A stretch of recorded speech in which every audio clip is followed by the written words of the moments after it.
Dr. Priya Sharma had spent the last 32 years building a life that looked ordinary from the outside, but was anything but. At 58, she was one of the most respected pediatric cardiothoracic surgeons in Texas. She had pioneered new minimally invasive techniques for repairing congenital heart defects in newborns, held 2 patents on surgical tools now used in hospitals across the country, and led a team at Houston's premier children's hospital. Her annual income hovered comfortably in the high 6 figures, supplemented by speaking fees, consulting work, and smart investments in medical tech startups. But her son, Ryan, never knew any of that. To Ryan, Priya was simply Mom, the woman who worked long hours at the hospital in what he assumed was some kind of administrative role. She still lived in the same modest 3-bedroom ranch house in a quiet Houston suburb that she'd bought right after his birth. The furniture was comfortable but dated.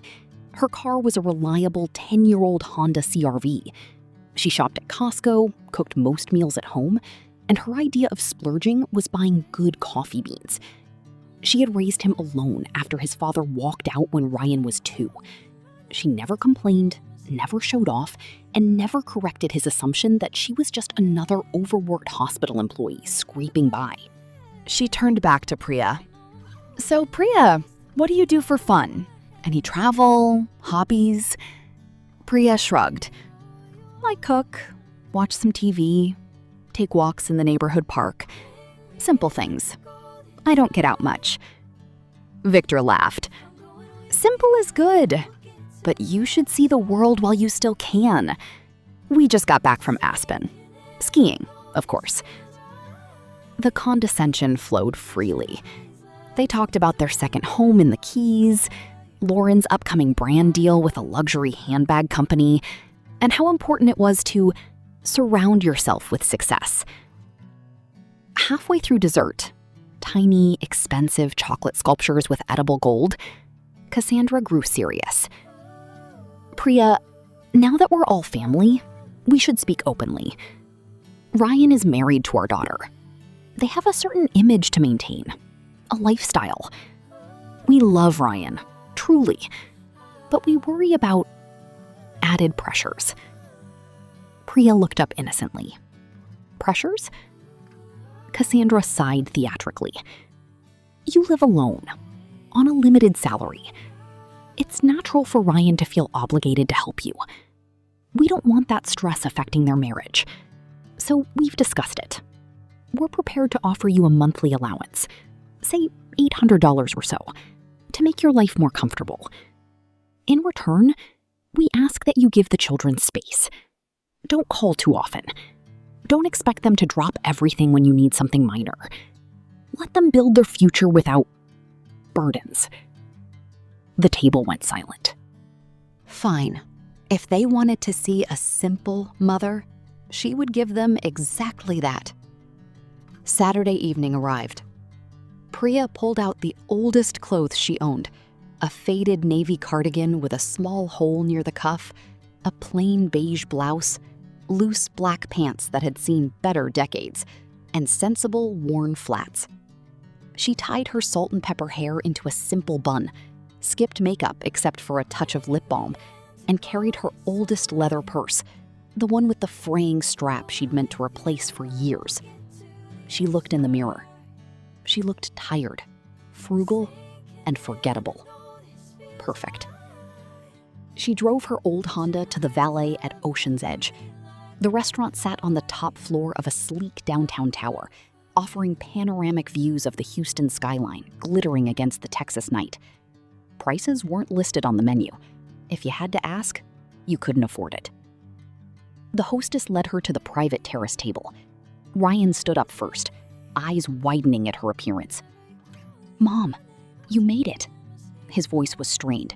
He hugged her quickly. Lauren rose in a stunning emerald green cocktail dress that probably cost more than Priya's monthly groceries. Her hair was perfectly highlighted, makeup flawless. "Priya, so good to see you." The smile didn't reach her eyes. Victor and Cassandra Langford were already seated like royalty. Victor, in a tailored white linen suit and gold Rolex, looked every bit the Miami developer. Cassandra wore a shimmering silver dress, diamonds flashing at her throat and ears, her blonde highlighted hair styled in loose waves. Priya approached with slightly hunched shoulders, as if the elegant surroundings intimidated her. Victor tried to intervene. "You're misunderstanding." "No," Priya said, her eyes locking onto his. "I understand perfectly.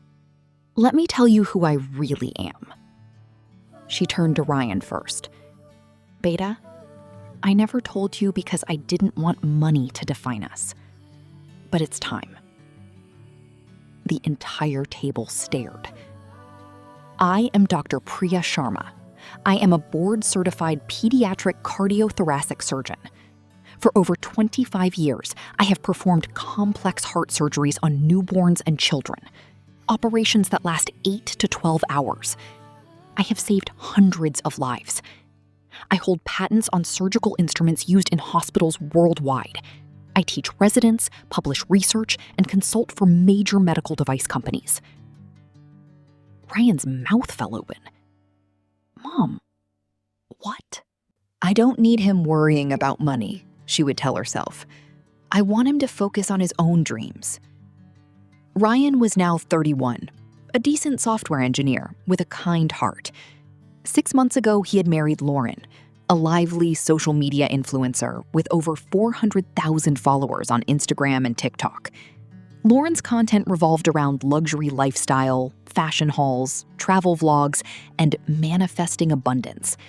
Her parents, Victor and Cassandra Langford, were flashy real estate developers from Miami who had ridden the South Florida boom. They lived loud. Lamborghinis, a yacht named Legacy, constant posts about their empire, and a daughter they had groomed to be a brand. Priya had met Lauren a few times and sensed the mismatch, but she kept her concerns quiet. Ryan seemed happy. That was enough. Then came the call. "Mom, Lauren's parents are flying in from Miami next weekend. It's their first time meeting you properly. We're doing dinner at Ocean's Edge, that new rooftop place downtown, Saturday at 8. Please come. It's important to Lauren." Priya heard the nervousness in his voice, the same tone he used as a boy when he was afraid she'd embarrass him in front of friends. "Do they know much about me?" she asked calmly. Ryan hesitated. "I told them you work at the children's hospital, in operations or whatever, that you live simply. I didn't want them to get the wrong idea." "The wrong idea," Priya repeated softly. Victor nodded. "It's generous. We believe in supporting family the right way." Ryan looked mortified. "Guys, this isn't..." Lauren stayed quiet, scrolling on her phone. Priya felt the cold rage she had learned to control in operating rooms, where one wrong move meant a child's life. She set down her spoon slowly. She straightened her posture. The timid hunch disappeared. Her voice, when it came, was clear, steady, and carried the authority of someone who had commanded operating theaters for decades. "That is a very interesting offer, Cassandra. $800 a month to disappear from my son's life." Cassandra blanked. "We didn't say disappear." "You did," Priya cut in calmly.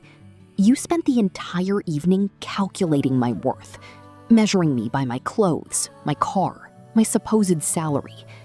You mocked my simple life while bragging about yours. And now you want to pay me to stay away."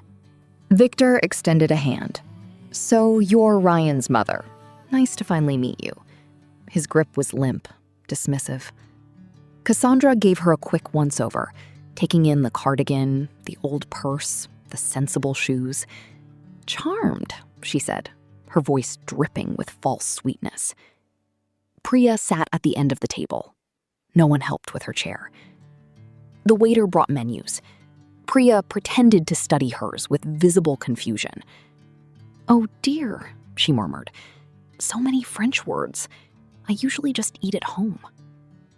Cassandra let out a small laugh. "Here, darling, let me order for you. We'll keep it simple. No need to go overboard." She ordered the cheapest entree on the unspoken scale, a basic grilled fish, and made sure everyone heard. We don't want anything too heavy on the wallet tonight, do we? Victor chuckled. That's right. Quality matters, but so does sensibility. Ryan shifted uncomfortably. Lauren stared at her phone. As appetizers arrived, Cassandra began her performance. The flight from Miami was exhausting, but we flew first class, of course. We simply can't do commercial anymore. Victor, tell them about the new development we closed last week. Victor launched into a story about a $12 million waterfront project, name-dropping celebrities and influencers who had bought units. Cassandra interjected with details about their recent trip to the Maldives. Private villa, $8,000 a night. Priya nodded politely. That sounds lovely. I've always wanted to see the ocean properly, but work keeps me busy. Work? Cassandra leaned in, eyes sparkling with curiosity and judgment. Ryan mentioned you work at the Children's Hospital. What exactly do you do there, dear? Administrative things mostly, Priya said softly, eyes on her plate. Paperwork, scheduling, helping keep things running. Nothing glamorous. Victor gave a sympathetic nod. Honest work. That's admirable. Not everyone can handle the big leagues. Cassandra sipped her $45 cocktail. We've always made sure Lauren had the best. Private schools, European summers, branding coaches. Now look at her. Successful influencer, strong personal brand, millions of followers. She deserves a husband who can match that energy and lifestyle. Ryan cleared his throat. Mom has always supported me, whatever I needed. Of course, Cassandra said, patting his hand. But let's be honest. At a certain age, parents become, well, a responsibility. We've been helping the kids with their mortgage on that beautiful townhouse. We covered most of the wedding, too. That's what family does when they can. Priya kept her voice small. I gave them what I could for the wedding. A small contribution. Cassandra's smile was pitying. Well, every little bit helps, I suppose. The main courses arrived. Cassandra's steak was $95. She made sure to mention it. Worth every penny. When you know quality, you invest in it. Yeah, they're particular. Just be yourself. But maybe dress a little nice? Not too fancy, though. Priya smiled to herself. A small, sad smile. I'll be there, Beta. She hung up and stood in her living room for a long time. The house was quiet, except for the ticking of the old wall clock. She looked at the faded family photos on the mantle. Ryan as a baby in her arms, the two of them at his high school graduation, his wedding, where she had worn a simple sari and stayed in the background. She had sacrificed vacations, new clothes, and social status so Ryan could have stability. She had worked nights, studied for boards while he slept, performed life-saving surgeries on tiny hearts while her own heart ached with exhaustion. And now, because she had chosen humility, her own son was preparing to present her as a liability. Priya continued, voice steady. When your father left, I was 26, pregnant, alone. My family in India offered no support. I worked nights as a resident while raising you. I studied for my boards with you sleeping on my lap. I chose not to chase luxury so I could give you stability. I still live modestly because I invest my money I earned through decades of 80-hour weeks, into medical research and your future. She looked at Cassandra and Victor. You gave them money for a down payment? How much? 50,000? 100? I paid for Ryan's entire undergraduate education without loans. I covered his graduate degree. I quietly helped with the wedding expenses, more than you know, while staying in the background. I have never asked my son for a single dollar, not once. Cassandra's face had gone pale beneath her makeup. Priya leaned forward slightly. "You asked about my hobbies? I volunteer on medical missions in rural India and Latin America twice a year, performing free surgeries on children who would otherwise die. Last year alone, I operated on 42 kids pro bono. I don't post it on Instagram. I don't need validation from followers." To Lauren's parents, she gave a small nod.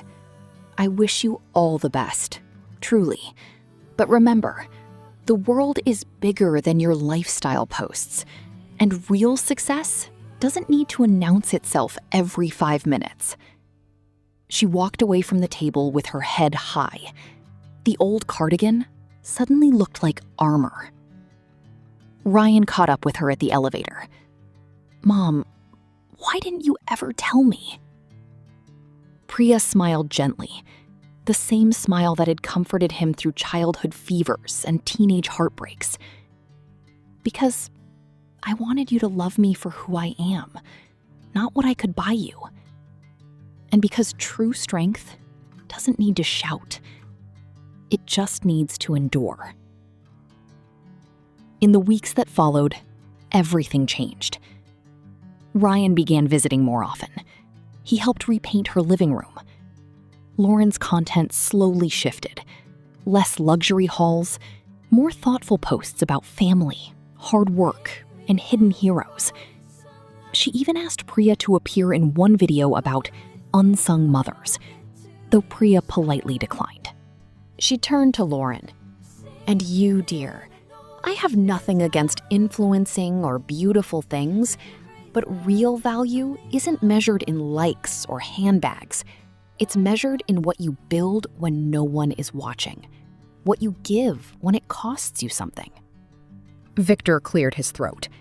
"This is unexpected. We had no idea." "Of course you didn't," Priya said, "because you never asked. You saw old clothes and assumed poverty. That's the problem with people who only value appearances. You miss the substance right in front of you." Ryan was staring at his mother with tears in his eyes. "Mom, I'm so sorry. I should have known. I should have asked." Priya reached over and squeezed his hand. "You were protecting me in your own way, but I don't need protection. I've survived worse than judgmental in-laws." Cassandra tried to recover. "Well, this changes things. Perhaps we can—" "No," Priya said firmly but not unkindly. "It doesn't change the fact that you judged and tried to buy me off without knowing me. Money can buy many things, but it cannot buy character, humility, or respect. Those you earn." The dessert plates sat untouched now. The beautiful Houston skyline twinkled behind them, indifferent to human drama. Priya stood up gracefully. "I think I'll head home. I have an early surgery tomorrow. A 6-hour procedure on a 3-month-old with a complex heart defect. Children who need real help, not brand deals." She looked at Ryan. "Come visit me soon, Beta. No pressure. Just come as my son." Victor and Cassandra sent a stiff apology note and a large bouquet. Priya accepted it graciously, but never pursued a closer relationship. Some bridges, once burned by condescension, are better left as they are.